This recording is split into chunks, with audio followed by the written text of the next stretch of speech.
અમદાવાદના ધોળાસર પાસે આવેલા પુનિતનગર રેલવે ક્રોસિંગ પાસે રાત્રે એક વેપારી તેના મિત્ર સાથે ઉભો હતો અને ત્યારે વેપારી પર પૈસાની લેતી દેતી બાબતે બાઇક પર અને દોડીને આવી રહેલા 8 થી 10 જેટલા શખ્સોએ ભેગા મળીને દંડા અને લાકડી વડે માર મારવાનું શરૂ કર્યું હતું. વેપારીને બચાવવા માટે મિત્રો વચ્ચે પડતા વેપારીના મિત્રોને પણ માર મારવામાં આવ્યો હતો.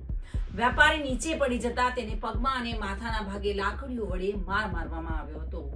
આસપાસના લોકો પણ છોડાવવા માટે આવ્યા હતા. જો કે વેપારીને માર માર્યો હતો. અમદાવાદના પૂર્વ વિસ્તારમાં યુપી બિહાર જેવી સ્થિતિ સર્જાઈ છે, જેમાં અસામાજિક તત્વોનો કાયદા વ્યવસ્થાનું ભાન ન હોય તેમ લાકડીઓ સાથે વેપારી પર જાહેરમાં તૂટી પડ્યા હતા.